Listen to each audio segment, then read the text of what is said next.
Well, today's pasty is beef and Stilton from St Agnes Bakery. Bloody good pasty, bloody good bakery. Also had a donut from there as well, and a cappuccino. Yeah, it's a real good bakery, that one. So yeah, I'm just eating my pasty, looking out at sea views, because you know it's in Cornwall. What else are you doing when you're in Cornwall apart from eating pasties and looking at the sea? Sorry, I realised I've got pasty crumbs on my mouth. But yeah, the view. Let me just spin the camera around. Yeah, that's the view I'm enjoying while I eat my pasty. Beautiful. Well, I'm finished my pasty. Pretty stuffed from that. So now I'm just enjoying my cappuccino on these little cigars. There's a YouTube channel that I really like called Dry Creek Wranglers. Dry Creek yeah, something. I'll put a link in the description because I highly recommend watching that channel. It's so good. It's basically this like 56-year-old cowboy who just shares his worldly wisdom, and he sits there usually doing it, drinking a coffee, smoking a cigar. He's got a proper cigar on the go, and you know he does it a lot better than me because you know he's a 56-year-old cowboy sat outside of his ranch giving you wisdom, whereas I'm a 36-year-old lady in my transit van giving you my morning ramblings post pasty. So what I love about pasties, it's a bit like the same reason why I love a fry up, is because it really fills you up. You have a pasty, you are set. Like, that is just a damn good meal. And same with a fry up. You have a fry up, like, you're good for the day. So yeah, kind of every so often it's good to start the day with a bloody good fry up or a bloody good pasty. Usually I have a bit of like goat's yogurt and pomegranate or a bit of fruit. But yeah, it's the weekend, so just kicking back.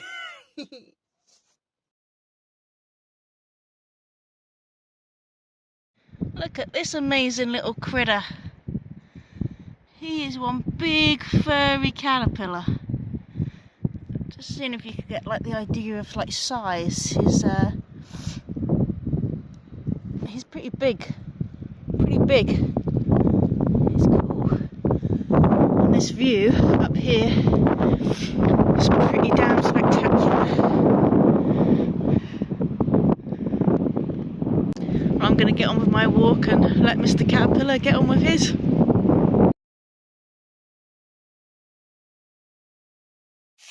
I'm just cooking myself a bit of dinner, and dinner tonight is leftover sausage roll, tomato, a few sprouts and some mushrooms and an egg. And guess what? It was a double yolker. So chuffed about that. You don't often get a double yolker, so yeah, that's a real little treat tonight for dinner. Things are pretty simple in my van, so I've just got this like camp stove which I use on the floor. I sit on my purple meditation cushion there, and then I just sort of like have everything around me. So there we go. Ingredients just sort of tend to be around me on the floor. So yeah, cook on the floor. And then I use my beanie tray with a chopping board on to act as a like a worktop, really. There we go. Dinner is served on my chopping board as always. Saves on washing up. That banging little egg there. I can't remember the last time I had a double yolker. I did used to keep chickens. I think it was probably back then, but it's been a while. So yeah, I'm well chuffed with that. Well, that was an absolutely banging dinner. I do love leftover dinners, you know, where you just sort of like fry up whatever you've got. It's just, yeah, I like it. Like a little mystery dinner. What's left in the fridge and the cupboards. So, yeah, that was a tasty treat. It's about 7:30 now, so I'm just going to get another pot of tea on and probably do some more knitting. Or maybe some reading, but generally just chilling out now. Gonna get this kitchen stuff all cleaned up and put away. I would say living in a van has definitely made me a tidier person, because usually when I lived in a building, you know, I'd make dinner and then I'd just sort of like, you know, leave the washing up for the next day. Whereas in my van, I don't have space to do that. I've just got to like clear up and get things tidied away. So yeah, I feel like I'm definitely tidier because of that. And also where I don't have a sink, I do have a washing up bowl, but I've never actually used it to do any washing up. I've used it as a little foot spa. But the best things that I use to like just clean up after I've had dinner are just a pack of these like anti-bac wipes. I just use an anti-bac wipe like on my cutlery and on my chopping board, and then in my pan that I've used, I just put a bit of water in there, and then put the heat on for a minute just so it warms up and just lifts off like the the fat and the little bits that are stuck to the pan. And then I give that a rinse out and a wipe round with the anti-bac wipe, and yeah, that's my washing up done. Now, I know you could have a sink and that in your van, but for me, I was just like, it's just another thing. Sort of quite limited on space with the size of the van that I've got, and yeah, I just didn't feel like it was essential. Which I know is perhaps quite a big thing because a sink is handy, and running water is lovely. Um, but yeah, for me, I've just sort of done without it, and I've been fine. So yeah, it's amazing how many things that you sort of think are essential, but actually they're not really. So we are. Dinner stuff is put away. Candles have been lit. Fairy lights are on. That is me set for the evening. Got my mug of tea to hand. This is a really fantastic mug, by the way. Not just because it's got a nice design on it. It's got a really flat bottom, which is great for if you're in a van. It's a real sturdy mug, and yeah, I do like myself a sturdy mug. So yeah, I recommend this. I can't remember where I got it from. Oh, Habitat. I think it was in Sainsbury's. But yeah, I do really like a flat bottomed mug. It's not going to topple over so easy. Oh, and once I've finished cooking, I move my little beanie tray back over here, so then it acts sort of like a little bedside table for me. So there's a few things in my van that have got like multiple uses, which is handy when you're short on space. So yeah, this beanie tray is definitely one of like my favourite things to have in a van. It's fantastic. Or even if you want to do something on your lap, it can just act as a little desk. It's yeah, definitely one of the best things in my van.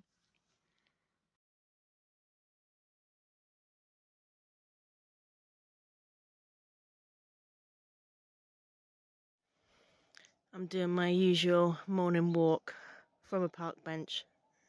Just this one's dedicated to Gerald Benelak.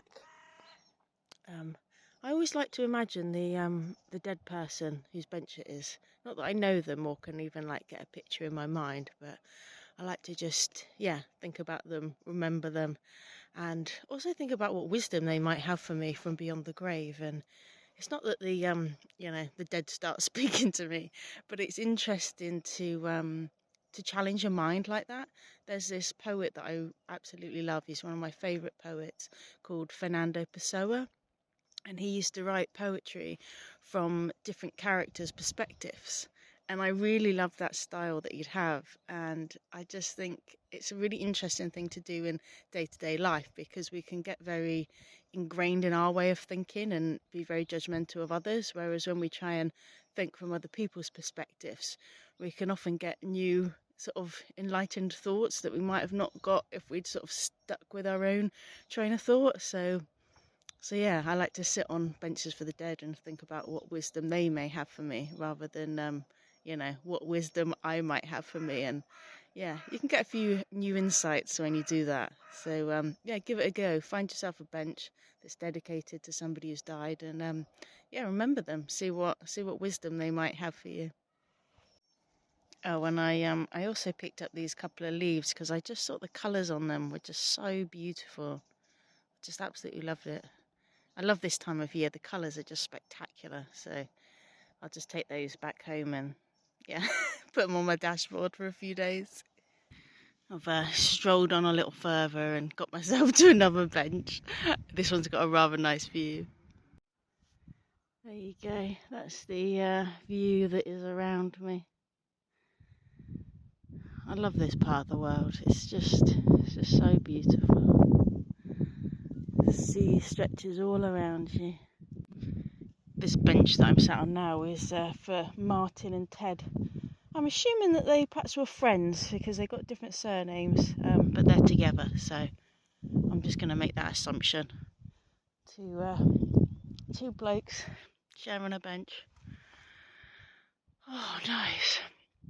It's so nice to just get out first thing of the morning, get some fresh air in your lungs and some sunlight. I highly recommend getting up with the sunrise. Maybe not every day, I don't do it every day, but just, yeah, do it. Even if it's just once a week or even once a month, if that's all you can do, just treat yourself to a sunrise, honestly. It's just, you'll feel great for it. And then a sunset as well. It's something I really like to do on my birthday, like try and catch the sunrise and the sunset, depending on what I'm doing. So yeah, it's nice. It's a really beautiful thing to do. I think the sunrise gets sort of missed a lot, unless you're sort of an early worker. Most people miss it.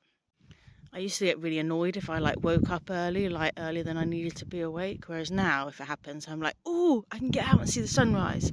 So, there's a good way of like turning negative into a positive. So if you do find yourself unable to sleep, get out and go watch the sunrise. Or if it's that late, still in the night, go out and just watch the stars for a bit. Just helps.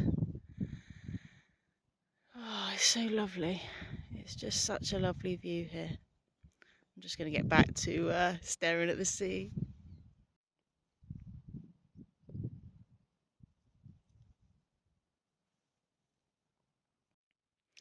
Well, I'm back in my van after my walk. I've got the kettle on. Got a pot of tea, and I'm back under my snuggly blankets because it's a little chilly this morning. But it was a lovely brisk walk, and yeah, not brisk walk. That's the wrong word. What am I looking for? Refreshing. When it just like where the air's chilly, but it just feels really good. It was that. So now I've got my candles lit. So there we go. There's my pot of tea and my candles. I just love putting some candles on of a morning and of an evening. And now I'm just going to spend the rest of my Sunday morning doing some writing. I tend to do quite a bit of writing on a Sunday morning. I think that's just my routine. And I've also started posting on Substack every Sunday, like a little, just my Sunday reflections of sort of like the week that's just gone. So if you want to learn a bit more about my week and you like to read, you can check out my Substack on there. And I just sort of tend to do that, drink tea by candlelight, and just write.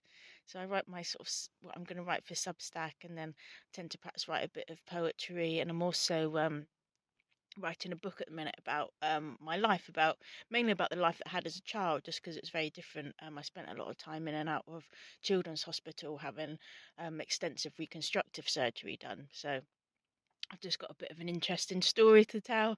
So I'm doing that, and I feel like with writing on Substack, it's just a bit of writing practice for me.